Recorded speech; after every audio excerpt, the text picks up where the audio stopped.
I've decided to try to learn C++, but I've never written a line of it in my life. So I'm giving myself 24 hours to learn C++ and build a Flappy Bird clone from scratch. Here are the rules. No AI, no copying the Flappy Bird source code, just me, C++, and good old-fashioned Google search. Start the timer.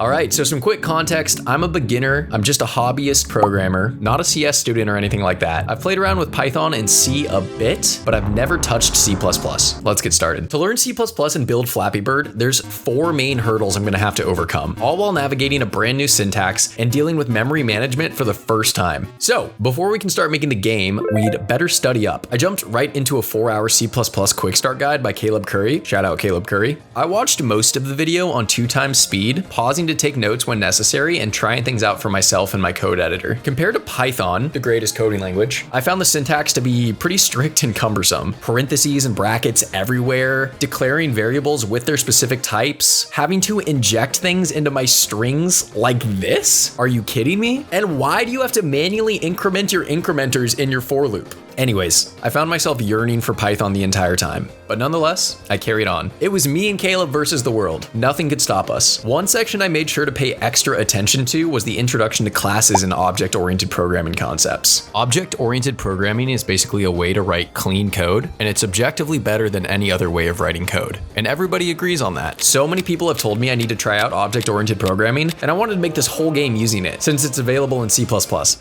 unlike its lower level little brother. I came out on the other side of the quick start guide with 3 hours and 35 minutes on the clock. I wasn't feeling super confident, but I knew I had to get started sooner rather than later. So I booted up VS Code and I dove right in. To start, I need to make a game loop. I did some research and found a library called Raylib that seemed pretty beginner friendly, so I decided to run with it. Raylib is a C and C++ package that allows you to create a window, draw shapes, render images, and move them around easily. So all I need to do now is follow a tutorial to get it installed on my machine. Oh, this one is for Windows. Oh, this one too. Okay, maybe this Mac OS Raylib tutorial will be straightforward and easy to follow. Okay, I'm going to install Raylib on macOS. So first I'm gonna open Terminal. Okay, finally. Using Raylib, I set up a basic game loop that has 3 sections: handle events, update positions, and then render all the sprites. Pretty standard game loop formula, I think. Now that I have all of that in place, check it out. I can make a game window pop up on my screen. Massive. Next, I had to tackle making a playable character in my game. Facecam jump scare. Did I scare you? So a lot of people have been asking me how to learn coding quickly, and I don't think there's any secrets or shortcuts. I think the most important thing you can do is sit down, review concepts, tinker, build things, solve problems, really just get your coding reps in. And a great place to do that is on boot.dev, which is exactly why I reached out to them to see if they were interested in sponsoring this video. And they were. Thanks, lads. Boot.dev is a coding learning platform, but it's not your typical one. The whole thing feels like an RPG. You gain experience, level up, complete challenges. So check this out. I've been going through their object-oriented programming course myself to review concepts and to go over some of the more advanced things like inheritance and polymorphism. And I really like the fun, gamified way that they present the coding concepts to you. So I'm having a great time with it. But the whole platform over here, it's designed to help you get your reps in. They even have a section called the training grounds where you can grind infinite coding challenges. This platform is the exact kind of environment that makes staying consistent feel less like a chore. They have courses that cover backend development, Python, SQL, TypeScript, and much more. Basically skills that you'd use in a real software engineering role. So if you're interested, go to boot.dev and use my code CommonLuke to get 25% off your first year. The link is at the very top of the description. I tried making some kind of bird sprite myself, but I realized that I totally lack the artistic skills. So I decided to use this fish from Super Mario and run with an underwater theme. I set up gravity on my fish by implementing a Y velocity variable that increases each time we run through the game loop. Every frame, gravity pulls it down a little harder. So if you do nothing, the fish will just accelerate towards the bottom of the screen. Look, fish go down. Next, I added jump controls by simply setting the Y velocity to a negative value when we press space. This alone made the game already feel like Flappy Bird. Wild. I mean, I knew this game was simple, but I never realized it was this simple. However, I wasn't done with this little fish guy yet, because if you have an eye for detail, you've probably noticed that the Flappy Bird has this subtle little tilt effect as it falls and jumps, or flaps. I guess it's not jumping, it's a bird. It was actually way easier to recreate this effect than I thought it would be. Raylib has this function called Draw Texture Pro that allows you to draw a sprite with a rotation angle. So all I did was pass in the Y velocity as this angle. When the fish is falling fast, Y velocity is a big positive number, so it tilts nose down.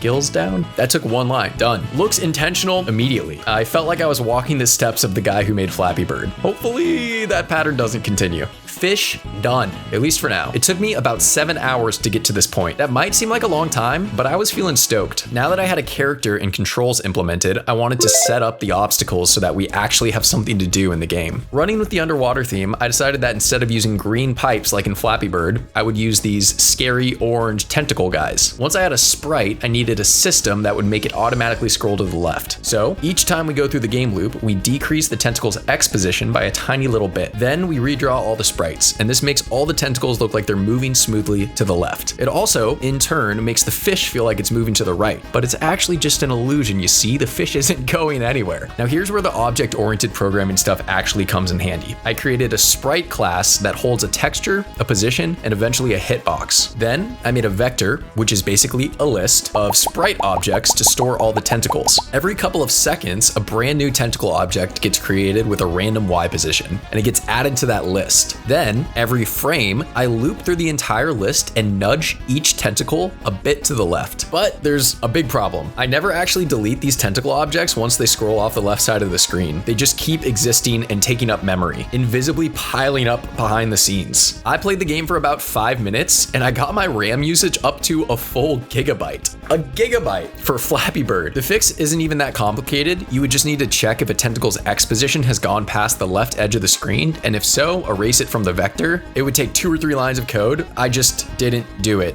because I'm lazy. What can I say? Now that we have an endless series of tentacles, we need to randomize them. I generate a random number in a certain range for each new tentacle that determines its Y position. Apparently, this is how you generate a random number like that in C++?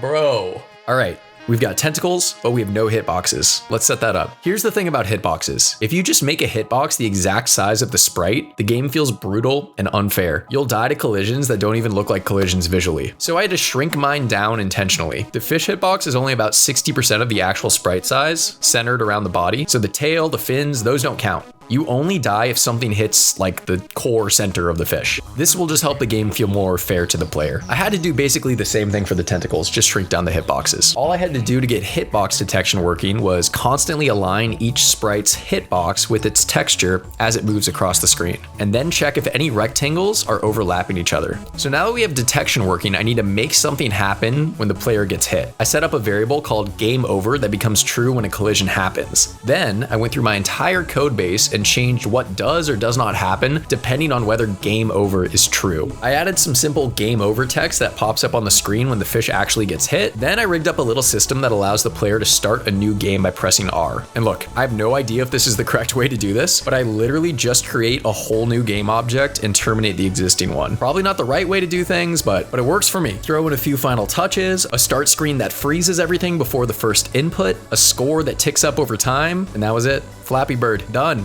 This project ended up taking 10 hours and 45 minutes. And again, huge thank you to boot.dev for sponsoring this video. Link in the top of the description for 25% off. Use code CommonLuke. Subscribe for more.